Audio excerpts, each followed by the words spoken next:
see who we've got on a Sunday night. End of the weekend. I know that people... end of the weekend, if you've got anxiety, you can have a lot of regrets of the things that you weren't able to do or things that you weren't able to get to or whatever. So, or you might be worried about the week ahead. So I'm just here to talk to people about anxiety and hopefully help people feel reassured. What qualifies me to talk about anxiety? Years and years of suffering. That's what qualifies me. That's it. You know, I'm not a professional. I'm not a doctor. I'm just a bloke who's gone through the shit when it comes to anxiety, and I like to share what I've learnt and hopefully get the right information. Right information to people. So comment, let me know what's going on with you guys. I've had a rough day with anxiety, but I try and accept the bad days and enjoy the good days, you know. That's where I've got to. Spent a lot of time lying in this bed, regretting all the things that I couldn't do at the weekend and dreading the week ahead and all the commitments that I've got. And unless you've had anxiety, you don't know what that feels like. Especially if you've got health anxiety as well, you know, or rather, you know, if you've got multiple of different anxieties. Haley, you're not asleep. I thought you'd be asleep by now. Hey, Pip. Thing absolutely terrible. OCD contamination. I'm right there with you, Pip, on that one. So I have contamination OCD. My hands aren't too bad at the moment, but as my anxiety is improving, the contamination OCD is as well. But I have contamination OCD, obviously around germs, but also around chemicals as well. So I cleaned the bathroom earlier today, and you can only imagine the number of times, Pip, I had to wash my hands after that. Now I don't have it in the sense of I have to wash my hands so many times or anything, but although I do have things like that, like if I get a glass out of the cupboard, I'll have to rinse it 3 times. And the reason it's 3 times, Pip, is because when my son was born, I remember the Milton tank. You know, you put the bottles in to sterilise the baby's bottles, and you had to rinse them 3 times. So if it was good enough for a baby's bottle, then it's good enough for me. So right there with you, Pip. What should I do when I feel the anxious feeling, but I'm not worrying about anything? Nothing. The key is, Emmy, to do absolutely nothing at all. Now, the only exception to that, really, and I've been talking to a few people about this today, is if you've got shit going on in your life, you know, life gets very lifey. It's good to acknowledge that. It's good to recognise that there's shit going on in your life today that's contributing to how you're feeling. But what should you do? Absolutely nothing at all. It's more about what you shouldn't do, really, than what you should do. What you should do is act as if it's not there. Like, don't try and ignore it, because you can't ignore anxiety. It's horrendous. But act as if it's not there. Act as if you're not afraid of it. And don't try your best not to do any safety behaviours like, you know, I mean, it depends what your particular anxiety is, your flavour of anxiety, because there are many flavours of anxiety. Mine's death and dying, or going mad. They're my two, really. I've forgotten what I was saying now. Completely forgotten what I was going to say. Shit. How embarrassing. I have completely forgotten what I was going to say. It was something very profound, Emmy. That's all you need to know. It was very profound, and you know, it was going to change the face of anxiety recovery forever. I'm only kidding. But yeah, do nothing at all.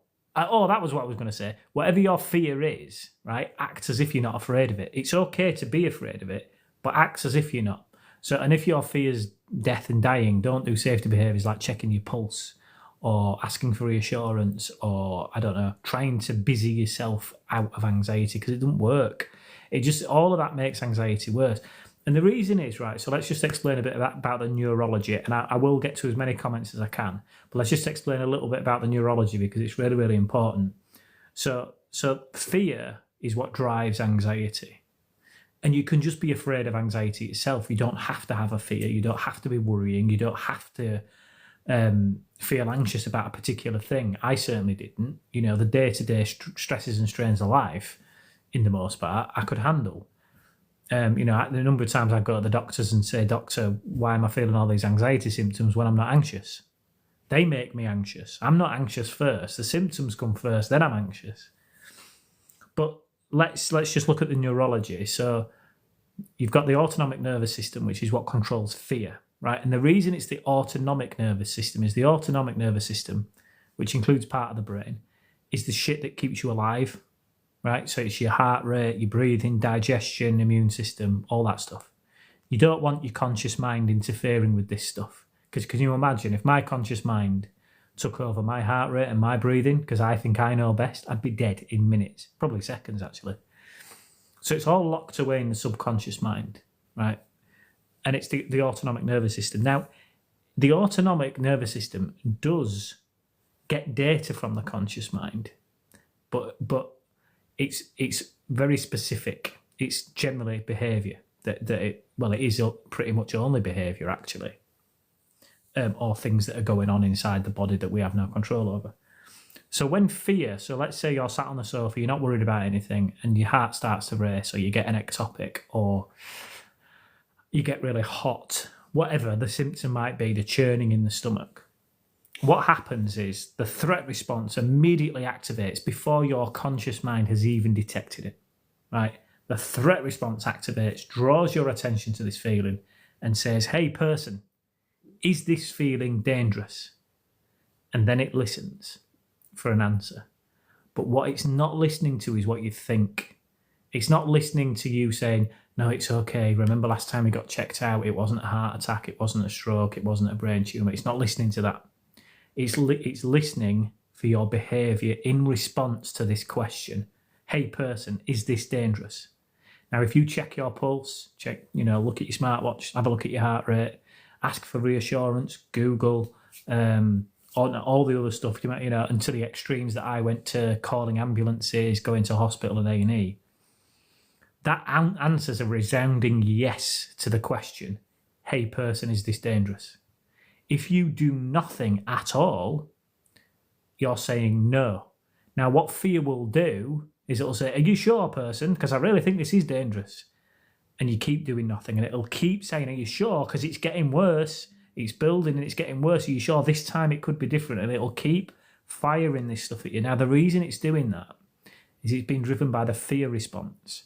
And this is part of the autonomic nervous system, the subconscious mind.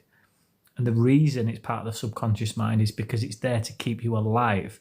So, if we've all experienced the true fear response in some way. You might be, sat somewhere and a book suddenly falls off a shelf and you dodge out the way, or you touch something hot and your hand recoils away from it, or you're driving your car and somebody pulls out in front of you and you slam the brake on. This is the fear response in action. There's no conscious control here. It's automatic. It's all automatic. Again, I've forgotten where the hell I was going with all of this. But it only listens to behaviour. Is this dangerous? Now, like I said, the reason it keeps... that's where I was going with it. So these thoughts that keep coming. So when you're sat there doing nothing in response, the thoughts will keep coming. Are you sure this time it's different, right? Why is it doing that? Why? Because that's what it in a real fearful situation, in a real dangerous situation. Your brain fires so many solutions out through fear of ways of getting out of this situation that it's how it's programmed in everybody. The fear response is the same for everyone, but it's how it's programmed to fire requests at you. The racing mind. Are you sure? Are you sure? Are you sure? Are you sure? Now, in the beginning, doing nothing is very difficult. Because we're so used to getting that very quick reassurance from a quick check of the pulse, or, check our temperature, ask for reassurance. OCD behaviours, you might have to do something repetitive. Avoidance behaviours. We're so used to getting that quick reassurance that it almost becomes an addiction. In fact, it's the way I am breaking free from it. And I'm mostly broken free from most of the safety behaviours, like checking the pulse. It's very rare that I do that. But it still gets the better of me sometimes, and my finger will go straight to here. It's very addictive, so it's a very difficult habit to break, because it sometimes does give you that quick reassurance. But remember what the brain has asked you: hey person, is this dangerous? And it only listens to behaviour in response. So if you check your pulse, that's saying yes very clearly to the fear response. And what happens over time, ever so slightly, every time you do this, the brain responds to that response. So hey person, is this dangerous? Yes. Okay, what I'm going to do is I'm going to listen even more closely to the heart and make sure that it's beating properly, because you've told me this is dangerous, this feeling, because you just checked your pulse.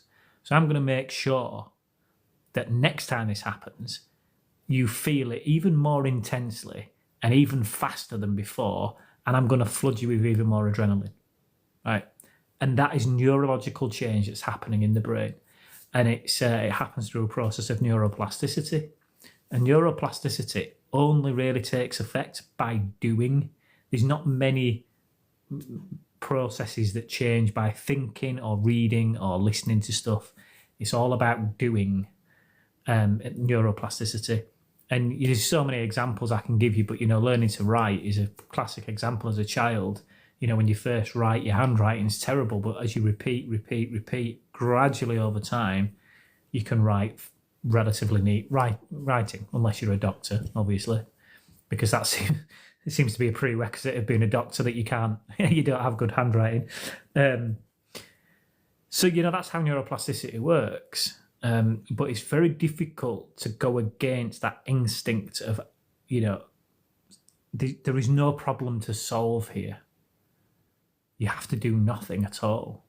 And it's only over time that neurology changes back to what it was, its default setting. Because nobody's born with health anxiety to the max, or panic disorder, or agoraphobia. It develops over time, or a series of events happen, right? So, no one's born this way, so we need to reset it back to the default, and it takes time and it takes practice. And there is no way to recover from anxiety without feeling afraid. There's just no way. It's just not possible. Nobody has recovered from anxiety without feeling afraid. Sorry, I've given a big overview there of the neurology, so I hope that's helped some people. I'll get to some comments now. Right, what have we got? Oops, just move that out of the way. Bear with me. Right, that's where I was. Anyone else get derealisation? Yeah, I mean, derealisations, it's such a horrible feeling to experience.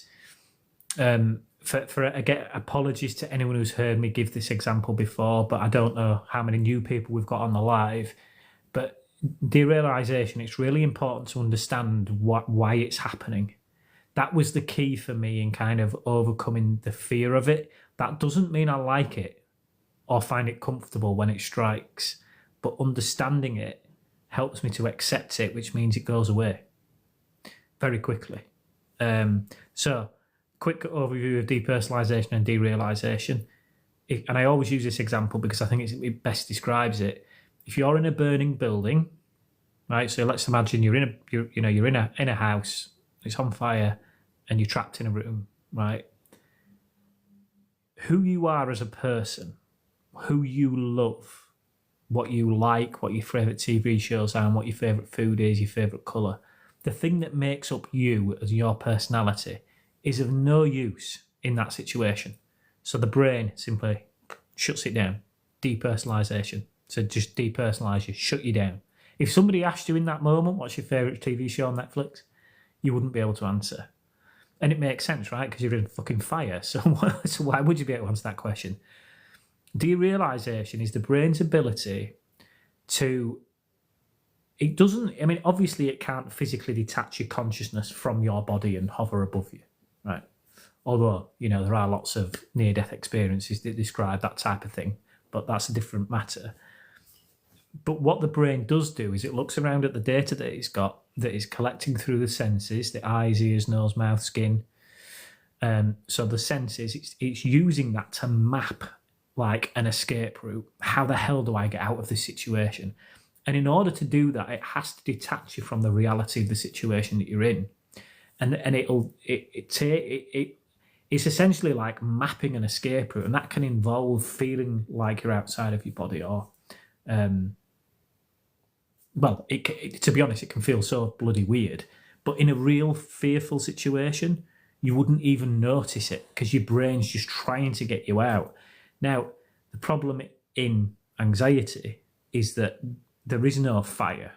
The derealization itself is the fire and becomes the fire. And the more you try and stop it, the worse it gets. You know, I used to do things like run to the bathroom and splash my face with cold water, look in the mirror to make sure I was real. I'd look outside to make sure that there was people around, because I used to just feel like I wasn't connected to the world, like, you know, this dreamlike state. And I get it now still, but I used to have it all the time. But now I get pockets of it, and it doesn't last very long. But the ones I get now, where it's generally when I'm looking in a mirror, actually, I'll just look in a mirror and I'll just get this sudden fear and thought, are you really Tom? Are you really this person? Is this really who you are? Do you really live here? Do you really have a son? Do you have a dog? Do you work for this company? Is that really who you are? And my mind can go just mental. It's very, very scary. But remember, so what I've just described there about DPDR, and that the DPDR becomes the fire, becomes the threat. That's the same for every anxiety symptom, every single one. But that's why it's happening to you, because fear, the fear response, is what's driving anxiety. Fainting feeling all of a sudden. So why am I getting a fainting feeling all of a sudden? Okay.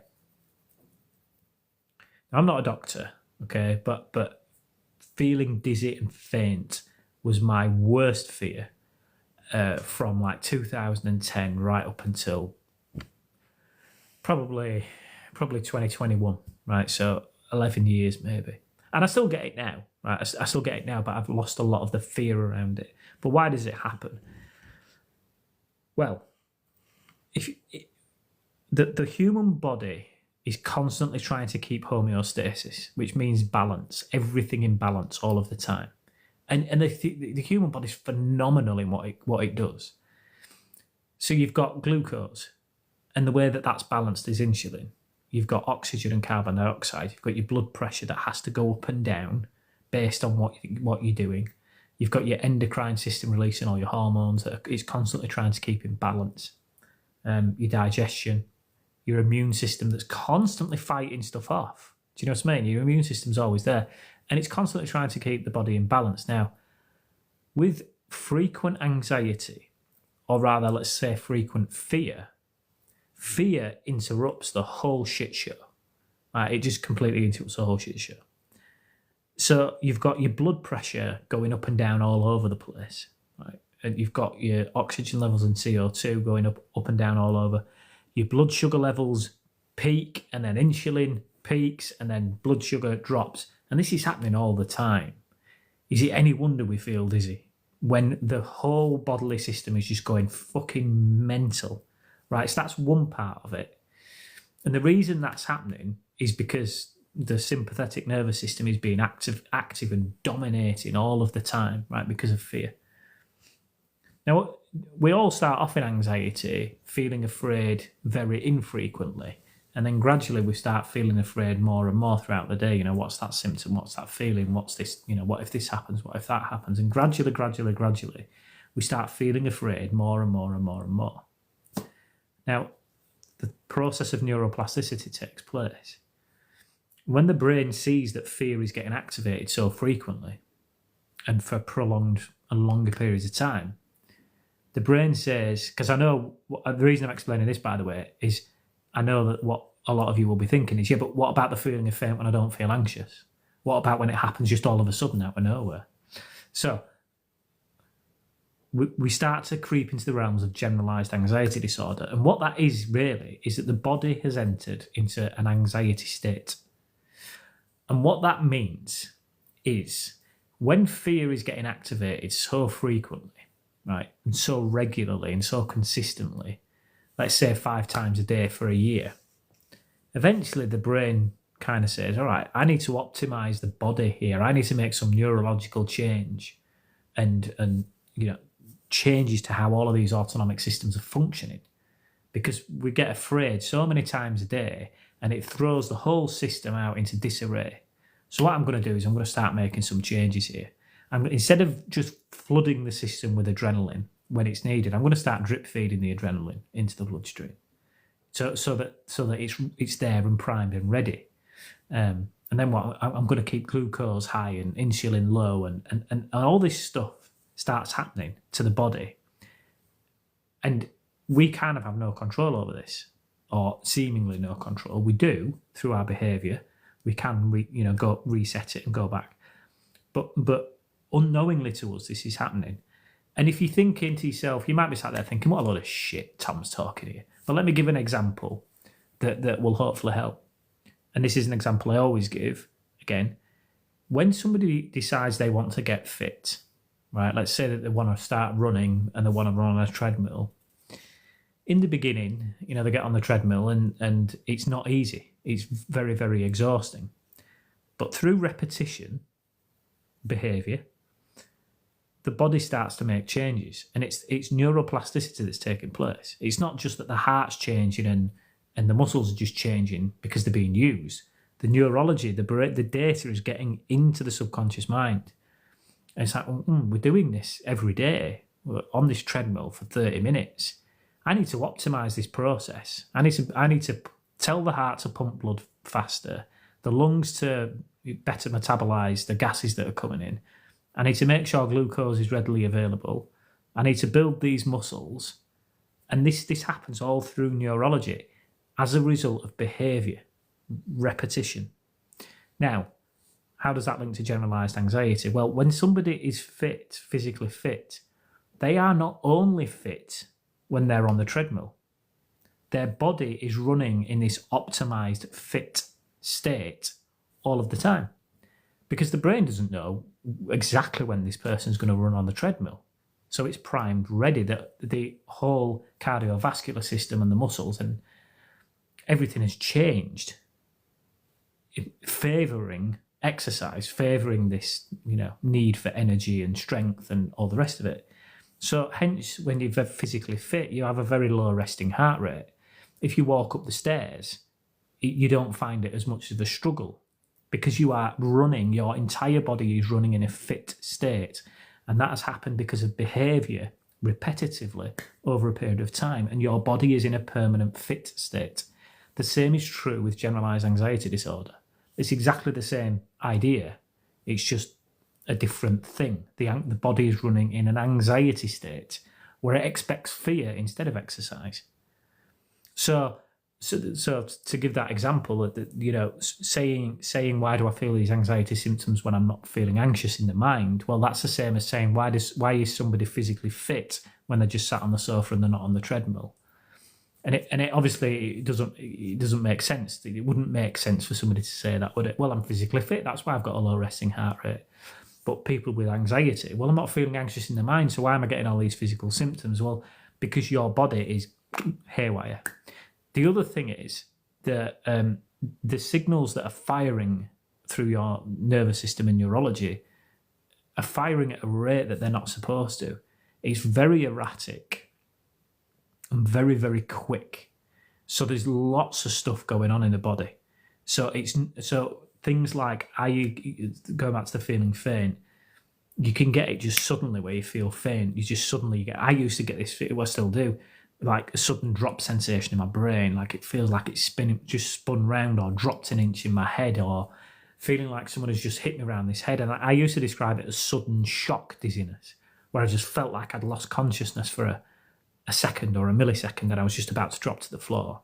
And then that'd be it. Fear would activate, full-blown fucking panic attack, finger on the pulse, off we go, terrified of this feeling. But we've all met that person that really annoying fucker, right, that you work with or a family member, and they say, "Oh, I just went really dizzy then," and then they carry on as if nothing happened. They carry on as if it was just fucking nothing. Yeah, it happens to us, and we freak the fuck out, man. It's like, what the hell's just happened to me?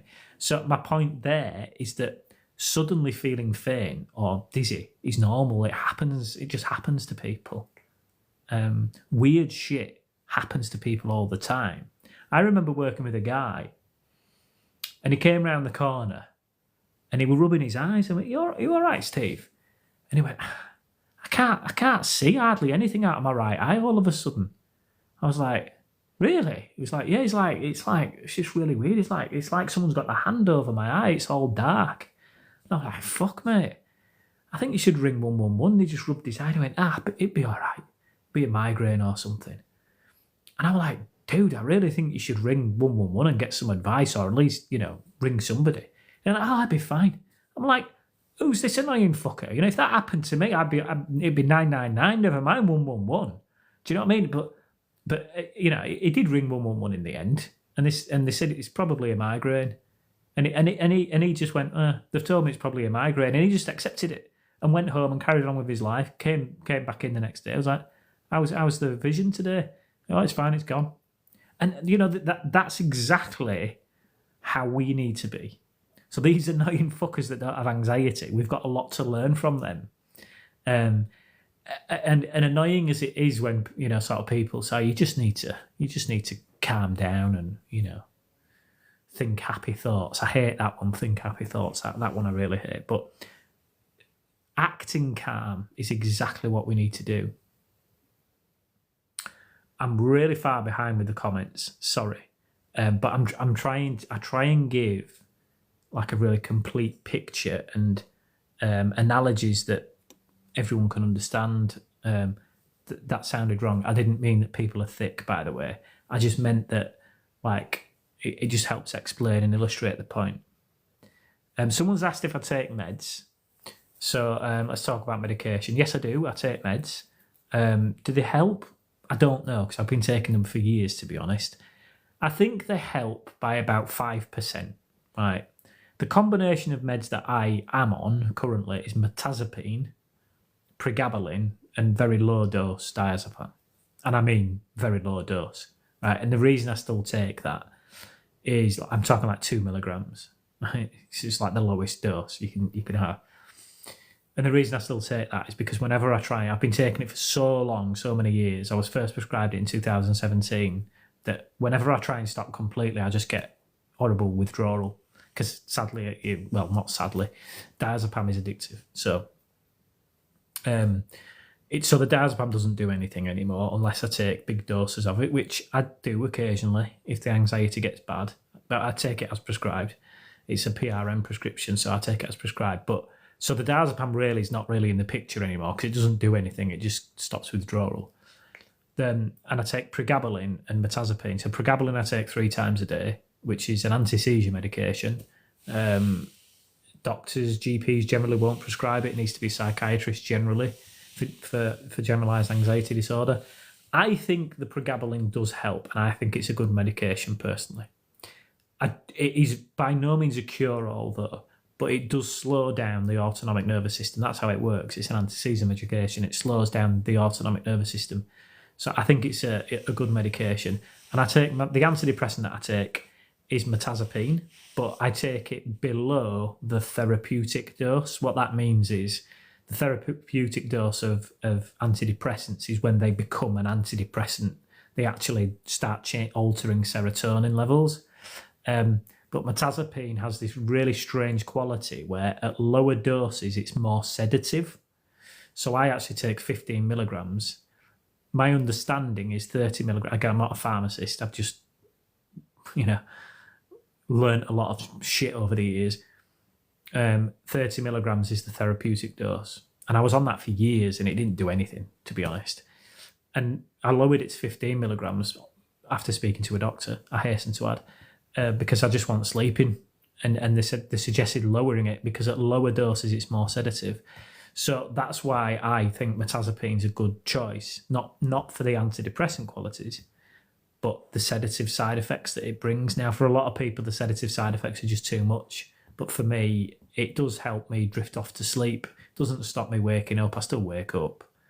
I've been on various antidepressants over the years, and antidepressants have not been particularly helpful for me personally. My advice with medication is if it works, take it.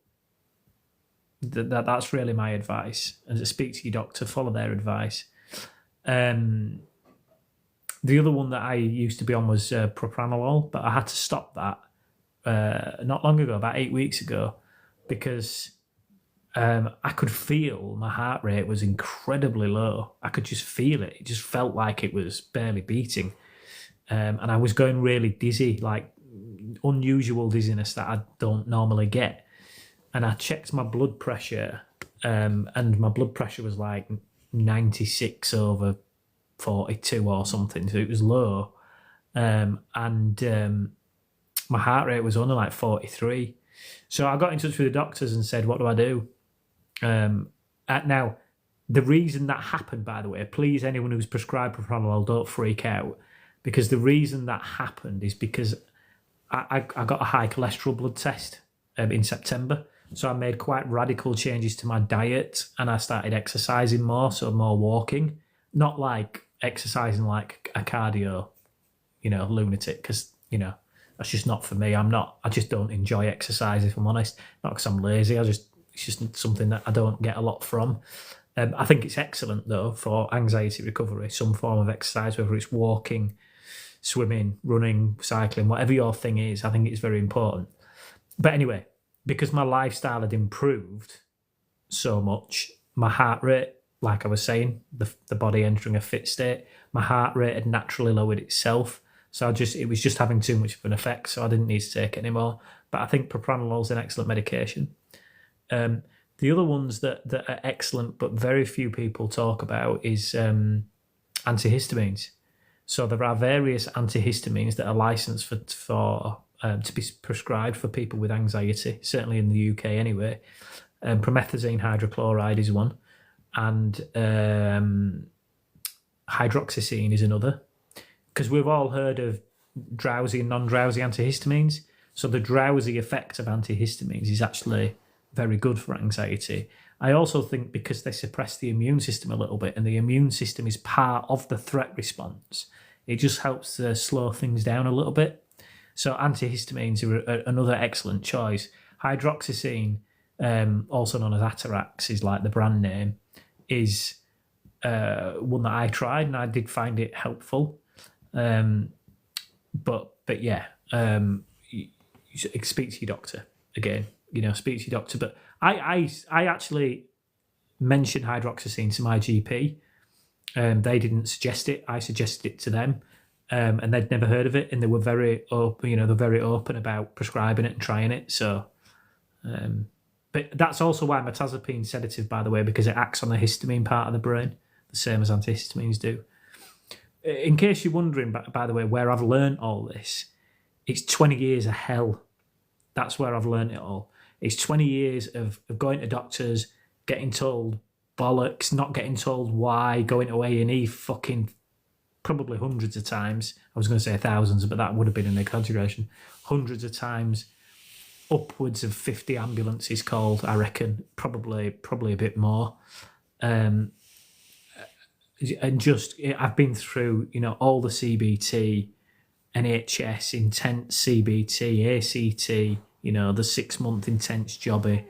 I've been sectioned in a mental hospital for a week. Not because I lost my mind, by the way, for anyone who's worried about losing their mind. It's not because of that. It was substance abuse, because I am also an alcoholic. I've been in recovery from alcoholism for 3.5 years. So that's not currently a problem for me. I am still an alcoholic though, and I go to AA meetings. So I've been through it, right? I've been through the shit, and that's where I've learned. So gradually over those years, I've picked up quite a lot of information, and obviously I've seen every consultant under the sun telling them what I thought was wrong with me, and it never was.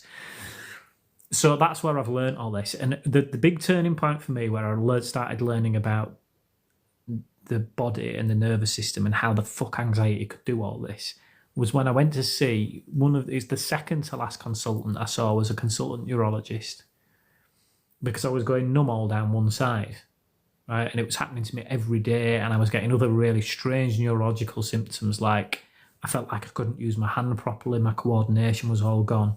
I was like walking with a limp, I'd get slurred speech, my face felt like it was drooping, all sorts of weird neurological symptoms. And I've been going to the GP since 2009 about this, and obviously it was a brain tumour or a stroke, obviously, or MND or MS or any of the other good shit that can kill you.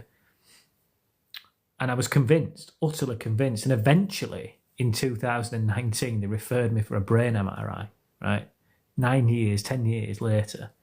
And I went to see a consultant neurologist, and he examined me head to toe, 45-minute neurological examination, testing reflexes I didn't know I had. And at the end of it, he said, "Yeah, there's nothing at all wrong with your nervous system. You've got nothing neurologically, physically, neurologically wrong with you." I was like, "Well, you haven't looked at my brain scan yet." He said, "Tom, I'm a neurologist. I've just examined your entire nervous system. I don't need to look at your brain scan. I'm going to, but I don't need to." They were his words. And I thought, well, what the hell are all these symptoms? And he said, "You have something called functional neurological disorder." And I said, "What the hell's that?" Like, all my years of Googling, I'd never heard of functional neurological disorder, FND. I was like, what the fuck is that? It's like, well, basically, it's when the functioning of your nervous system changes and causes all of these very strange symptoms. And he said there are a multitude of symptoms it can cause. And he said to me, 70% of patients that get referred to neurology are diagnosed with functional problems as opposed to physical problems. It's to do with the functioning of the nervous system. And I was blown away. I was like, and I said to him, the nervous system can really do this? And he said, "Oh, yeah. Yeah, the functioning of the nervous system is incredible." And he gave me a website to go to called neurosymptoms.org. And it's been written by a consultant neurologist, this website. And I started looking at all these symptoms. I'm like, fuck me. Half of my symptoms are on here. Half of them weren't. But when I started researching FND, people are in wheelchairs, having seizures, all sorts of stuff. So I freaked out a bit to begin with, and then I calmed down.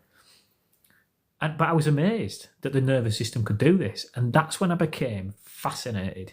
I was like, if the nervous system really is this powerful, then I need to learn about how the fuck this works, because this could be the answer to my problem. And the other thing he said to me was that functional neurological problems are most common in people that have had some kind of trauma, chronic anxiety, and the trauma, by the way, can be physical or mental trauma. So it could be something like, sepsis. It's very common in people that get, very quick illnesses like that and acute illnesses. But yeah, trauma, chronic anxiety. And then there are a few outliers where it happens for no known reason. They can't identify it. So it's really common in people with chronic anxiety to start when you've been anxious for a very long time and the nervous system has changed so much that it just goes completely mental. And this has all been proven on fMRIs, functional MRIs. So from there, that's when my Google searches changed from, what is this horrible thing that's going to kill me, Google? How long do I have left to live? Which is basically what I was, What is this insert terrifying symptom here? And how long have I got left? Which is what I used to Google, and all the different, rare illnesses and things like that. So I changed my Google searches from that to how the fuck does the body work? How the hell can this all happen? And gradually over time, and it took me about 4 years. And in that time, there were relapses with alcohol. There were relapses with anxiety where I just went off the track and stuff. And that's basically how I gradually built up all this stuff. And then all this stuff that doctors have said to me over the years, I've just managed to piece it all together. And eventually, I found Dr. Claire Weekes. And for anyone who doesn't know about Dr. Claire Weekes, you absolutely should. She was an Australian psychiatrist. She died in 1990. I think she was born 1920, roughly. Maybe a bit soon, actually. Might be 1908. Anyway, when she was born doesn't matter. I found her book called Self-Help for Your Nerves, and it was written in 1962. Now, I'd learned all about the nervous system. I'd learned about the autonomic nervous system, the sympathetic and the parasympathetic, and neuroplasticity and all this stuff. But I still couldn't understand how the fuck it was all so intense. All the physical symptoms were so damn intense. And I found her book, and I bought it, and I put it to one side. I was like, it was written in 1962. It was probably a load of shit. And eventually I read it. And within the first, 2 chapters, she'd explained everything that I'd learned in the last 4 years. And this was written in 1962. And then she went on to explain that about nervous system sensitization, which is essentially where the nervous system becomes so sensitive to feel absolutely everything in the body in a very, very intense and exaggerated way. Why? Because we're telling it to with our behaviour. So remember what I was saying earlier about the heart, and you get the heart sensation, the brain says, the threat response asks you, hey person, is this palpitation dangerous? And you check your pulse, Google, ring an ambulance, whatever. You're answering saying, yes, it is dangerous. The brain then changes and turns the volume up on the sensitivity of these nerves to make the feeling even more intense. Now, none of the symptoms in anxiety are imagined. Not a single symptom in anxiety is imagined. They are all very real, and they are all happening because of physiological changes going on in the body. Some of them are a direct result of adrenaline, but 90% of them are not. 90% of anxiety symptoms, chronic anxiety symptoms, are actually being caused as a byproduct of having chronic anxiety and adrenaline releasing so much, and it's the nervous system causing it all. That's the thing that just blows my mind, and it's the nervous system. Now, if you want to get really nerdy about it, there's a bit of the brain called the insula, and that listens to the body. Right, this bit of the brain, the insula. And what the insula does is it's like a hub, and it's listening to the body, and it gets data from the amygdala, which is the fear control center, the threat response control center. It's very primitive, is the amygdala, and then the insula kind of gets data from memory and the prefrontal cortex and surroundings and all that sort of stuff, and tries to interpret all of this. And boom, we're in this anxiety state. So it's fascinating, but nervous system sensitization is why it all feels so damn intense, and why it comes on so quickly, so acutely, and it blew my mind when I read this book, because it was written in 1962, and all of the neurology that she was describing was exactly what I'd learned. Where did I learn the neurology, by the way? I didn't go to university or anything. I just learned it through podcasts. There's an excellent podcast called the Huberman Lab. He's a professor of neurobiology and ophthalmology. So I learned it through there, through reading. I just picked it up. I became fascinated with it in between, all the anxiety attacks that I was having, 15 times a day, and, the days where I was completely bedbound by anxiety, because I was bedbound by anxiety, and I still can be, but it's rare now. It's generally moments of the day or whatever. Anyway, but and all that stuff that I'd learned, I still couldn't answer that question, why is it so intense? And then I read this book, Nervous System Sensitization. I'm like, of course, so fucking simple now. Someone's explained it to me. And Dr. Weeks was a pioneer in anxiety recovery. She was phenomenal, and she was so altruistic. I mean, she developed an anxiety disorder herself after being misdiagnosed with TB. She ended up staying in a hospital surrounded by TB patients, thinking she was going to die, basically. So is it any wonder she ended up with bloody anxiety? She was misdiagnosed, and eventually she was let to go. How the hell she didn't get TB, God only knows. So she came out riddled with anxiety, but she was partway through a medical training when this happened. So she had a good knowledge of the nervous system and the body and everything, albeit, 100 years ago. They still knew a hell of a lot, which blows my mind. And she realised that in order to, because the brain's programmed to solve problems by doing something. Problem occurs, do something to solve it. And that happens with fear. We get a symptom, do something to solve this problem. Go see a doctor. Go get reassurance. Check your pulse. Google. Problem solve. She realised that with fear, you needed to do the opposite, because the only problem really is, hey person, is this dangerous? That's the only problem. And the answer is no, because unless you're surrounded, you're in a burning building, or there's a man with a gun in the room, or whatever. I mean, don't get me wrong. Of course, there's real medical emergencies, right? But she realised you needed to do the opposite. You needed to do nothing at all. But how can you do that when you're then riddled with anxiety? And if you read her work, she was working with the worst cases of anxiety, right? Like bedbound people. And the patients were all going through all the same shit we talk about. Doctor, I've got a brain tumour. Doctor, there's something wrong with my heart. I've got cancer. They were going to her with exactly the same shit. Because she'd been through it herself and managed to cure herself, she dedicated her life to helping people with nervous illness, as it was called back then, or anxiety neurosis, which actually, nervous illness and anxiety neurosis better describes what's wrong with us, because it's fundamentally neurological. It has that psychological behavioural element which has forced it into the mental health category. But really, it's a neurological problem. It really sits in neuropsychiatry, which is there's a big overlap there. And she got the worst cases of anxiety, and she'd have them living with her. And she was a phenomenal woman, absolutely phenomenal woman. But why haven't we heard of her? Where the fuck was this book when I went to the doctors 20 odd years ago?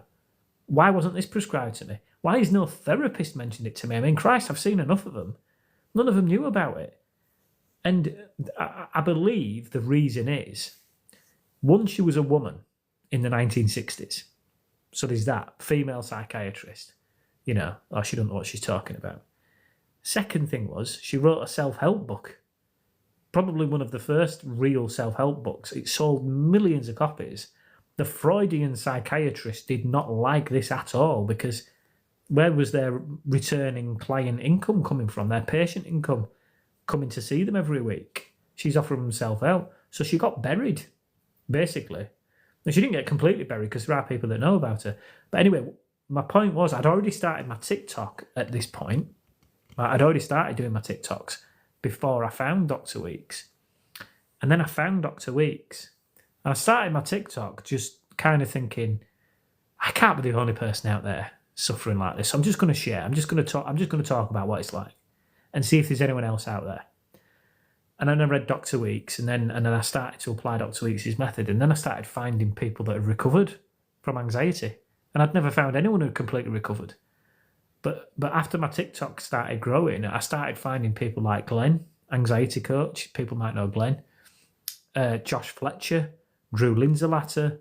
There's a guy called Jeffrey Hames who wrote a fantastic book called The Panic Switch. He cured himself of 15 years of panic attacks, multiple panic attacks a day, using Dr. Weeks' method. And he wrote the book called The Panic Switch off the back of that, explaining how he applied Dr. Weeks' method. And then, don't get me wrong, her work wasn't completely complete.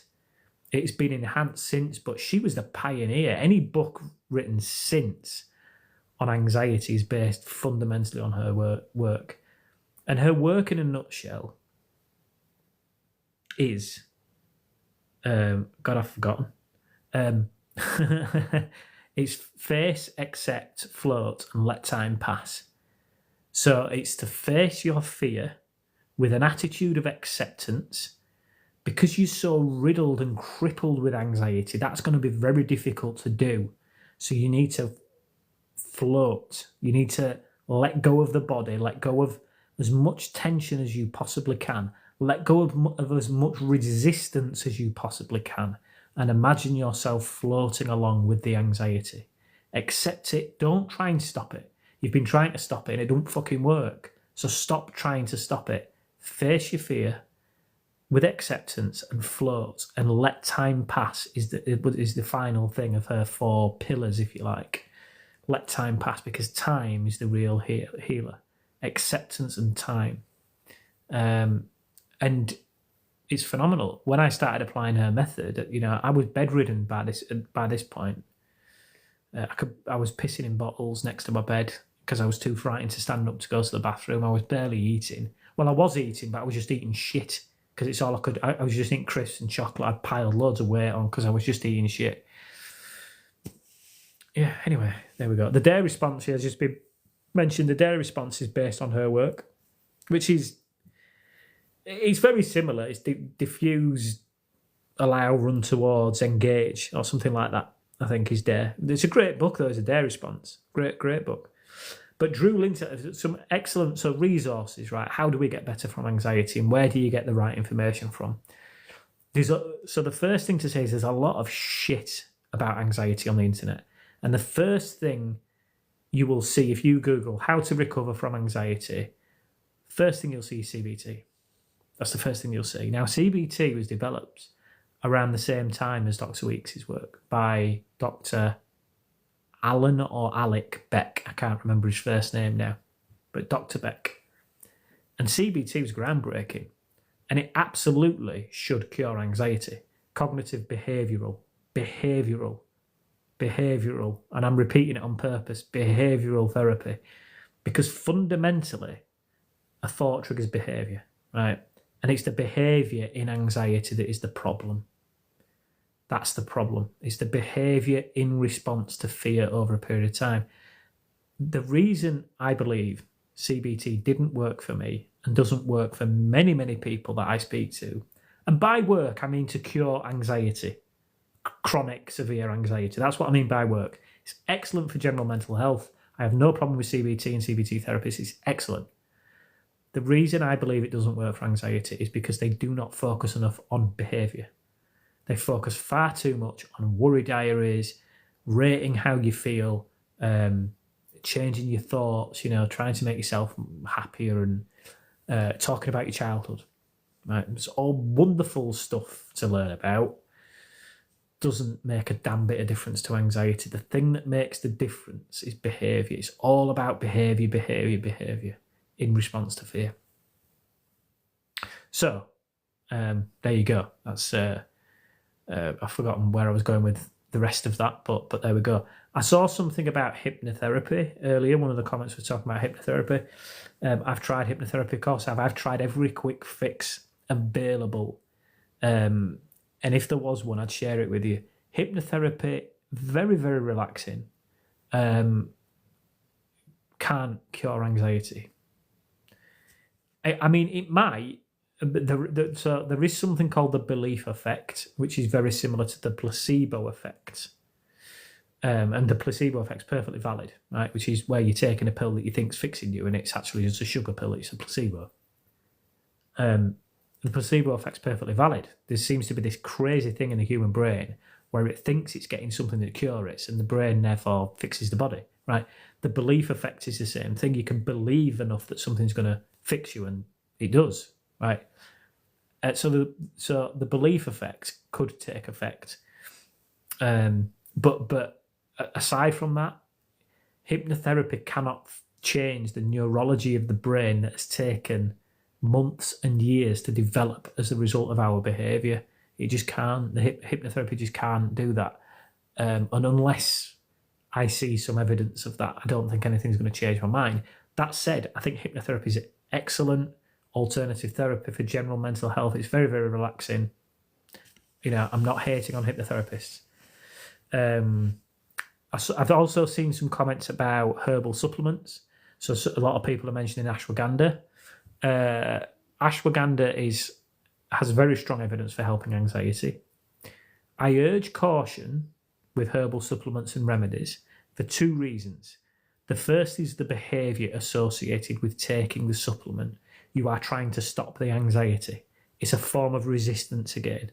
You're fighting against the anxiety. And I know medication's the same, but I'm just saying that's one thing. And that's one of the problems with medication as well, by the way. the way medication works the best, in my experience, my humble experience, I hasten to add, is if you take it reactively as a result of panic, it's a behaviour in response to fear and it has a negative impact. If you take it regularly as a preventative to try and help you recover, to try and dull the symptoms enough and thoughts enough for you to be able to make the behavioural change you need to make, the medication's excellent as a supporter to recovery. And I guess the same would be true with herbal supplements and remedies. But I think if you run to a herbal supplement or remedy, like Rescue Remedy or something like that, when you're having a panic attack, it's a behaviour in response to fear and it answers the question, is this dangerous, with a resounding yes. Now, the other reason I urge caution about herbal supplements and remedies is they're not very well regulated. What you think you're buying might not be what you're buying. So there's that. And although there is evidence for some of it's just bullshit. So magnesium, for example, right? You'll see loads about magnesium. Magnesium glycinate, specifically, has excellent evidence supporting some relief of anxiety symptoms, but only magnesium glycinate. Magnesium citrate and magnesium oxide, which is the cheap supermarket shit, will do nothing. You piss it out, basically. There is a website called examine.com where you can search for herbal supplements and remedies that have science-backed data. So they have studies that back up what it's saying. So ashwagandha has very strong evidence for health and anxiety. However, there are question marks around addiction because it appears to have an effect on the autonomic nervous system. And anything that has that kind of effect to the autonomic nervous system is generally addictive. Alcohol being one, heroin, all the other things. I hope TikTok doesn't ban me for just saying that, by the way. So there's question marks around addiction with ashwagandha and also toxicity to the liver, because again, everything that we ingest has to be broken down. So there's some question marks around that. So I made the choice based on that not to try ashwagandha, but it does have strong evidence. So I haven't tried it personally. Magnesium glycinate, it helps my sleep a little bit, but I didn't really notice any other improvement. Lavender oil is another excellent herbal remedy. It was paired against benzodiazepines and showed great promise for helping anxiety. I tried it, definitely helps my anxiety, but it also made me feel a bit weird and I didn't like it, so I didn't try it for very long. But anyway, so there we go. That's herbal supplements and remedies. So, and sorry, I've explained all this information, but I think it's really important information. I wish to God I'd have had somebody 15 years ago telling me all this shit. I really do, because honestly, I mean, like I explained to you, the depths of despair and the dark places that I've gone as a result of my anxiety it's horrendous, really. And that's why I do what I do. So why I do what I do on TikTok is to share my experience completely free. I do not sell a service. I don't do one-to-one coaching. I'm not trying to get anybody's money. People have been giving gifts. Thank you for the gifts, but it's really not necessary. But I appreciate your support and the love that you're showing. I will re-gift them on other lives or put them towards the money for my website. So I do have a website, and again, it's entirely free. It's anxietyrecoverysteps.com. It's linked on my TikTok profile. There's no adverts on it. I'm not trying to get your email address. And all of the links on there do not give me any commission. It's all entirely free. There is a page called Useful Resources. If you go to that page, it links all the books I've been talking about, podcasts by Josh Fletcher and Drew Linzerlatter, the Huberman Lab podcast that I mentioned. There's things about fatigue management, so something called the Spoons Theory, which people with anxiety struggle with fatigue. And then I've put some links to TikToks that I've made about symptoms that cause people the most fear, things like dizziness. So yeah. Months of therapy works for a while, somebody's commented. Yeah, and I guess that was my experience. It's reassuring for a bit, but then it kind of wears off. Lots of different books by her. Which one, please? Self-Help for Your Nerves. Start there. Self-Help for Your Nerves. It's $8.99 on Amazon. Unbelievable. It's the avoidance for me. I can't drive. I don't know if these people are still on the live actually, because I've got so many comments. But yeah, avoidance is the killer for anxiety. Safety behaviours are still a killer, but not quite as much as avoidance. Avoidance is the worst, absolutely the worst. Exposure therapy. Let's talk a bit about exposure therapy, because there's going to be people on here with agoraphobia, things that you're avoiding in various ways. Let's talk about exposure therapy. In the beginning, when you're starting out with exposure therapy, it can feel so demoralising because it's all hard, for one, and you've been locked away in your house or whatever situation for so long that it feels like, unless you can do something worthwhile, like doing the weekly shop at the supermarket, being able to pick your kids up from school, being able to go out for dinner or go to the cinema, if you can't do them things, bear with me. TikTok's just asked me to do something, but I think it stopped. So if you can't do any of those things, if I can't just go to the cinema and go, down the pub or whatever it is, that you like doing, if I can't do them things, then it's fucking pointless me doing anything. And I got stuck in that mindset for years. It's pointless. Every time I try and go do those things, I just have a monumental panic attack and it's too much. So if I can't do them things, it's fucking pointless doing anything. Not true. My exposure therapy started from my bed. I had to, first of all, practice sitting up in bed, then actually getting out of bed for 10 minutes at a time, leaving my bedroom, for 10, 15 minutes at a time, gradually making my way downstairs, spending longer and longer out of bed, and then opening the front door, sitting on the front doorstep, walking 10 steps away from the front door, all the while having a monumental panic attack, thinking that I'm going to die, right? Over and over and over again.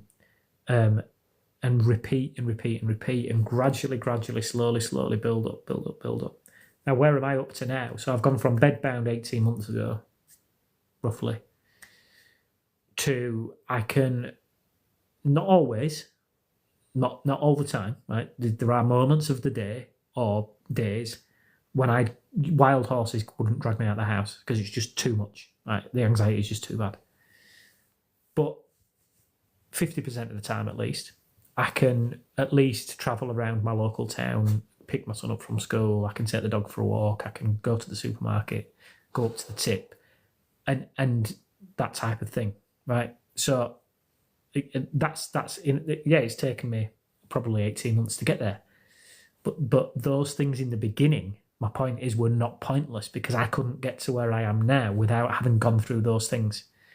So with exposure therapy, starting out, if you feel afraid, you're not doing it wrong, you're doing it right.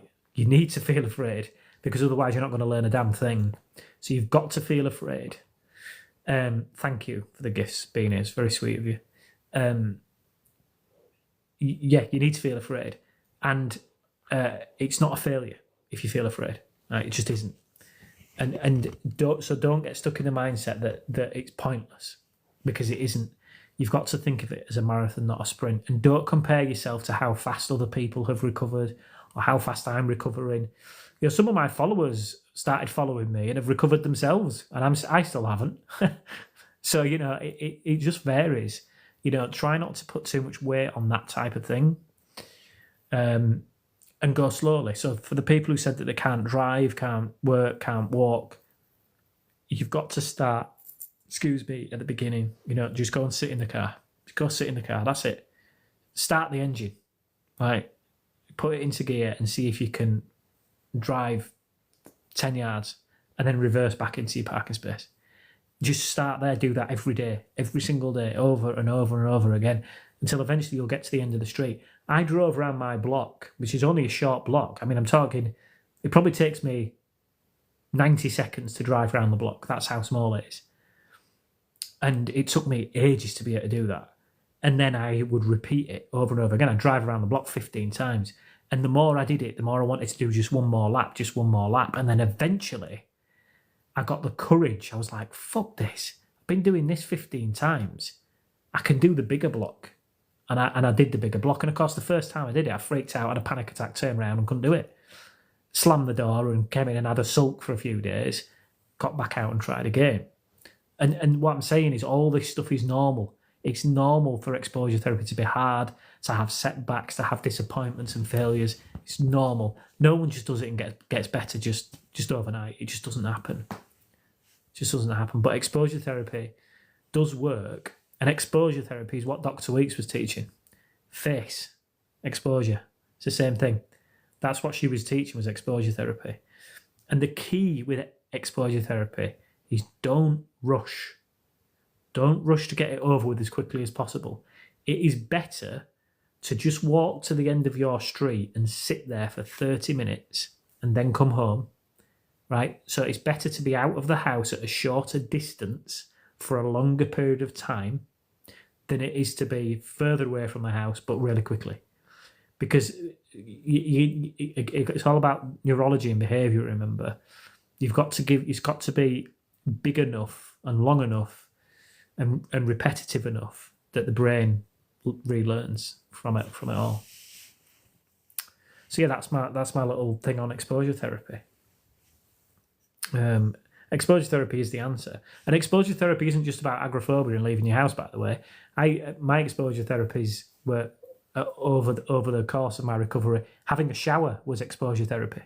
Terrified in the shower, absolutely fucking terrified. What if I have a fucking panic attack in the shower and I can't use my phone because my hands went, I can't ring for help, and I collapse and I, bang my head on the tile, and all sorts of fucking dangerous shit could happen, right? It was terrifying. Absolutely that was exposure therapy. Cooking a meal was exposure therapy, and still is, actually. I still find it difficult stood in the kitchen cooking a meal, even though I love cooking, because the dizziness and all of the physical sensations are just so hard. So, cooking, doing homework with your kids, all this stuff is exposure therapy. If it causes you fear, it's exposure therapy. Yeah, anyway, let me try and read some comments. I'm drying up a little bit, so let me just have a quick drink. Bear with me.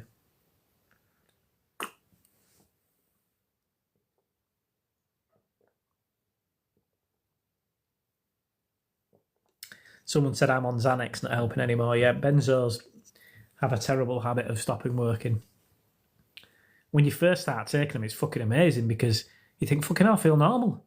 I feel normal, I can function, and then they stop. And again, the behaviour, you become mentally dependent on them, and then eventually physically dependent. And it's being physically dependent on benzos is no fun, because I desperately want to stop taking the bloody stuff, but yeah. Got an MRI tomorrow. Good luck for your MRI. I'm sure you'll be okay.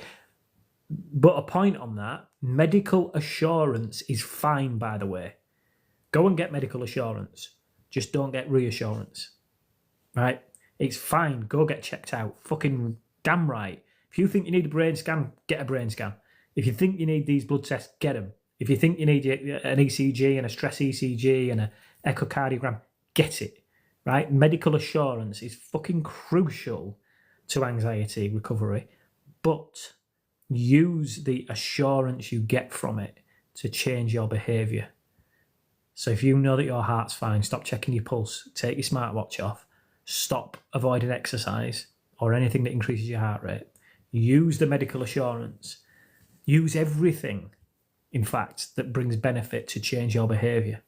But medical assurance, absolutely, you should get checked by a doctor. So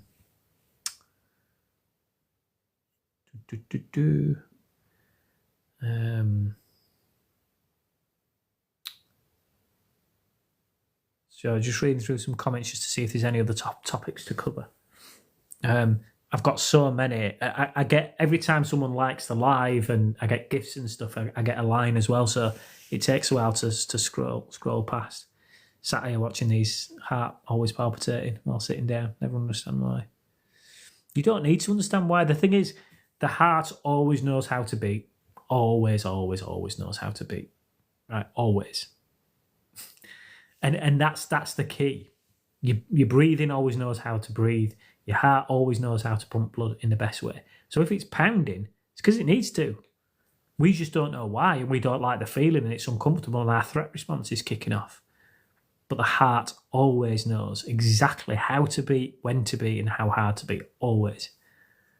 Or at least a healthy heart does.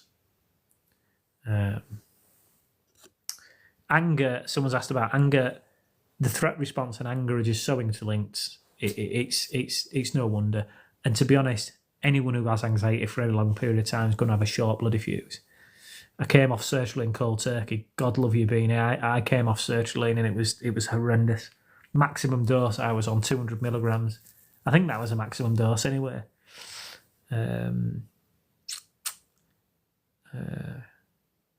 I just take meds? My brain's always thinking doesn't shut up. I don't think there's any issue with taking meds.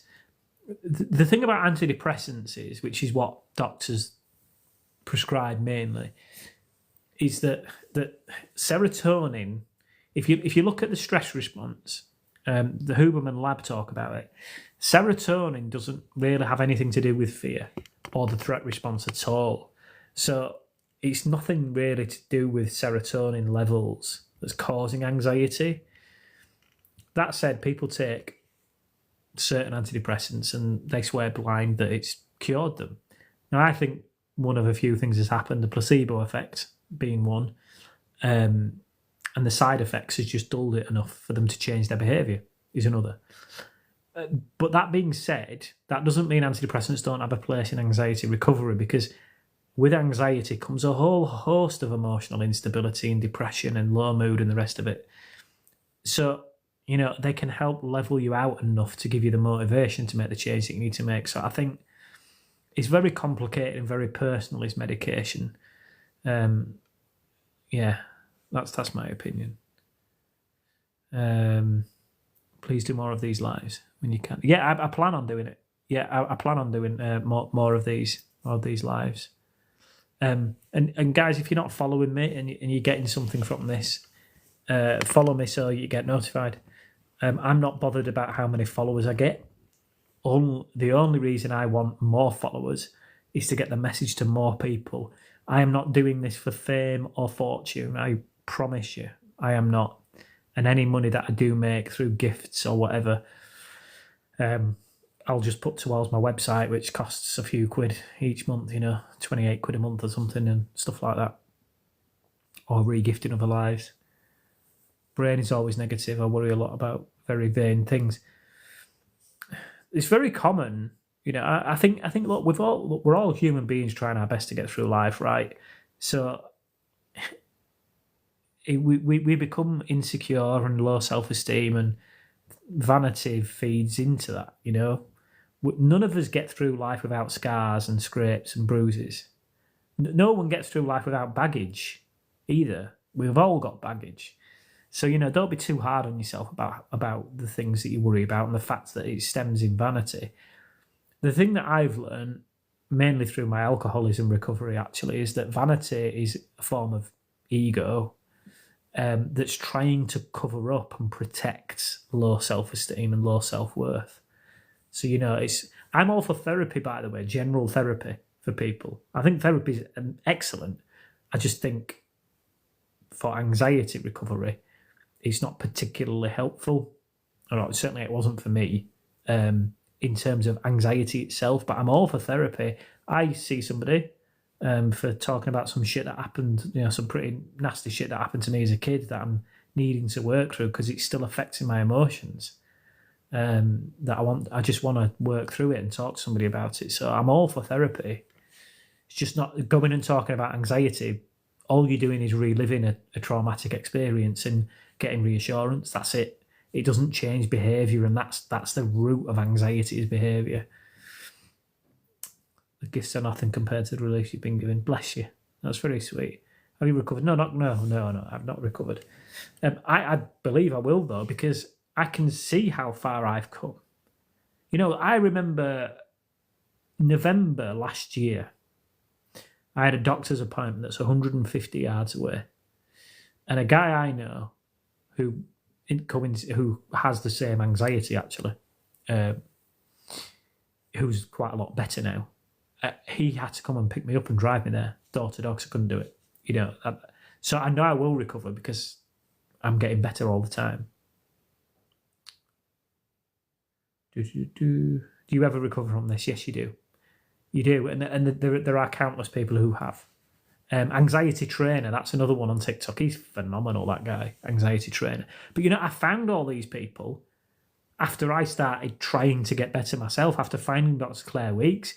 The algorithms on TikTok obviously kicked off, and I started finding all these people. I'm like, where the fuck have these people been all my life? So, yeah. So after I'd learned all the stuff, I then found all these people. Yeah, I didn't find the people then learn this stuff. It was back to front.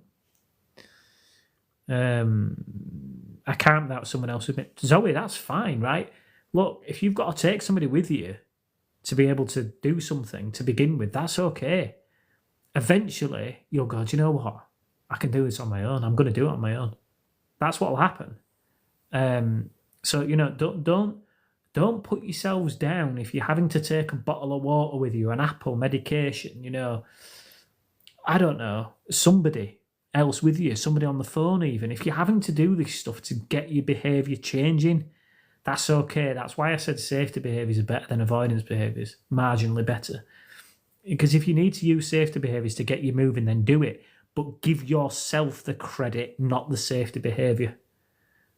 Don't give the credit to the bottle of water or the person that was with you. You still fucking did it. But be kind to yourselves while you're recovering. Don't be harsh on yourselves. Anxiety is hard enough as it is without us being harsh on ourselves. Hey Jay, sorry, I'm so behind with comments. I'm just seeing people saying hello to me. Why I have dizziness 24/7 and all the other symptoms are coming and going. This is a good thing to talk about actually. So, anxiety dizziness. So I was talking earlier about going to see a consultant neurologist, right? And long story short, so I don't repeat it for the people that are still here that heard it earlier, one of those symptoms was dizziness. And I said to him, well, what about the dizziness? And he said to me, Tom, this is a consultant neurologist. I don't doubt that you feel dizzy and that it feels horrendous and it's 24/7 and you feel like you're on a boat and all the ways that I described it, spongy floor, ground moving away from me, sudden shock dizziness, just dizziness that I couldn't even describe. As a doctor, you are not being dizzy to me. I saw you walk into the waiting room. You didn't fall over. You didn't pass out. You didn't have to hold on to something. You did walk in a straight line. You were a bit unsteady on your feet. You looked a bit unsteady on your feet, but that looked more like nervousness than anything else.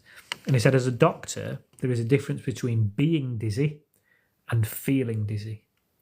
And he said, being dizzy is medically important. Passing out, can't walk in a straight line, do fall over. Can't walk without a walking aid. He said feeling dizzy, on the other hand, is rarely of medical importance. And if it is, it's very easily diagnosable, most of the time through routine blood tests, anemia and diabetes and the such like, thyroid function, all that sort of stuff. So the feeling of dizziness is rarely medically important, rarely. I'm not saying never, I'm saying rarely. That's what he told me as a consultant neurologist. So he taught me that there was a difference between being dizzy and feeling dizzy. Now, what that enabled me to do was then start challenging the dizziness. Because the biggest thing that feeds dizziness is our behaviour. We stand up slowly. We avoid standing for prolonged periods. If we do stand, we stand hunched over, almost prepared to hit the floor, or we'll lean on something or hold on to something or have somebody with us. Or you might even walk with a stick and a walking aid. You have to start challenging the dizziness. Avoiding walking across open areas, that's another classic one. You have to start challenging the dizziness and go, no, I've been medically checked. I'm healthy and I'm strong. So I'm going to start challenging this dizziness. And when it strikes for me now, which it still does, what I do now is I get a really strong pose. I stand with my legs shoulder width apart, straight and strong. Stand up straight, shoulders back, chest out, head up straight. And I stand there strong. I go, go on then, make me pass out. Just do it. I'm strong. I know I am. So I challenge the dizziness. I say, go on then, do it. And through practice, you realise that you start standing up normally at a normal speed, and you don't have to hold on to every surface as you walk from room to room. And it over time it changes. But why it's 24/7 for a multitude of reasons. You've got bodily systems going absolutely haywire: blood pressure, glucose, insulin, endocrine system, hormones, immune system, digestion. It's all fucking mental. Blood pressure. It's all over the place. Oxygen, carbon dioxide. Can't remember if I mentioned those. All over the place like this, right? As the anxiety symptoms are coming and going, is it any wonder you feel dizzy? I don't just mean when those symptoms are happening. The body's haywire so often that it's never in balance. Therefore, you're never in balance. You always feel dizzy. You always feel weird because the body's just going mental all the time. So that's why. But the other reason is that the brain makes neurological change to counteract the dizziness that's happening as a byproduct of anxiety. So it changes your dizziness settings, if you like, to expect fear. So it becomes optimized for feeling highly anxious. So then when like, you know, when you're driving in a car, you don't feel like you're hurtling down the road at 70 miles an hour. You feel like you just sat still in a car. You're not going dizzy as a result because the brain compensates for it. The same is true with anxiety. The brain starts to compensate. And its default setting is dizziness. You know, rebalance the body for high fear. Take away the fear and your balance is all out of whack because your neurology is expecting you is optimized for fear. So take away the anxiety, the pockets of, you know, where you feel fear in the mind, and just when you're not feeling afraid, well, your dizziness settings are set for when you're afraid. So it's just all out of whack. It's all just out of whack. And yeah. Sorry, I probably sound proper Yorkshire then, didn't I? Saying that out of whack, out of balance. Speak English, Tom. How do you get past the feeling of passing out? Experiment, Neve. You experiment. You go, well, let's see. Let's see if I do pass out. And you can push past it, Neve, but you don't need to push past it. You don't need to. You pushing past it is resistance. Again, it's acceptance and surrender and face it.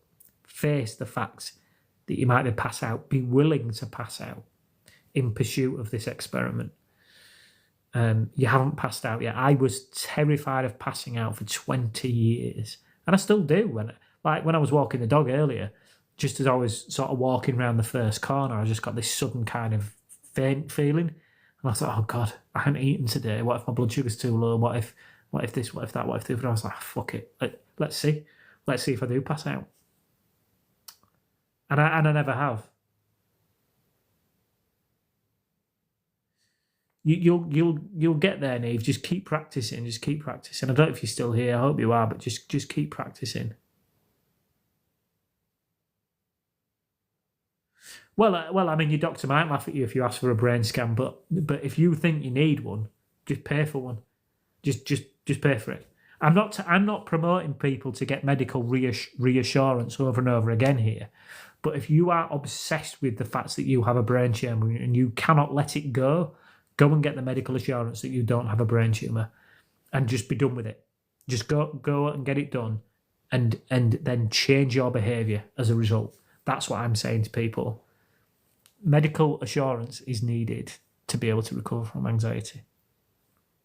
Stupid bloody thing. Keeps moving. Fatigue is a hard one to deal with. The spoons theory is the best thing. That's linked on my website as well. Look, like I've said, if you're saying should I get a brain scan, if you think you have a brain tumour or something else, and you cannot get rid of this fear of something being wrong with your brain, like I had, because of all the symptoms that I was getting, then I pushed and pushed and pushed until eventually I got one.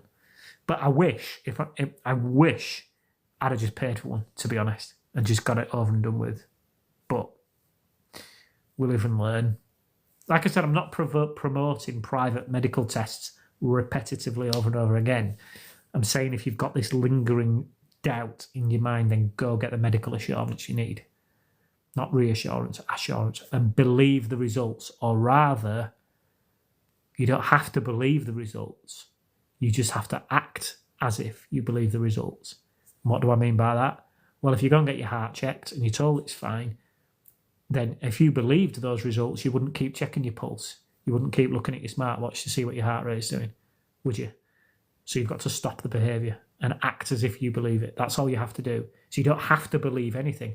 And this is part of the problem with anxiety, actually, is we focus so much on changing our belief. If I could just change my belief, then I'd be all right. But that's not really true. Change your behaviour and the belief will follow. So you just have to act as if you believe. And I know that slightly contradicts to what I've just said about going to get medical tests, but I do think if you're getting symptoms and you can't let this go, then get the medical tests that you think you need, and just use the assurance that you get to change your behaviour. I'm gonna have to go, guys, because my throat's starting to hurt because I've been talking for so long. But I appreciate all the likes, all the comments. I'm sorry I haven't been able to answer as many comments as I would have liked, but I'm glad that I've given a good overview of what's going on with anxiety to everybody. Someone's asked, where can you find the website that I'm talking about? If you go to my TikTok profile, I've got my website linked on there. No adverts, no money, no nothing. It's just free resource, links to information where I've learned everything that I've learned. See if there's anything else before I shoot off. I can't see anything that I haven't already answered. So I'm going to shoot off, guys. I'm going to try and go live as many evenings as I can because I've got a lot of free time at the minute on evenings, apart from when I've got my son. So it won't be every night, but I'm going to try and go live at least once a day if I can, because it might not be in the night, it might be at lunchtime. But yeah, it's been lovely chatting to you all. Be kind to yourselves. Don't give up. Don't give up hope, at least. And things will improve. Sending my love to everyone. Take care.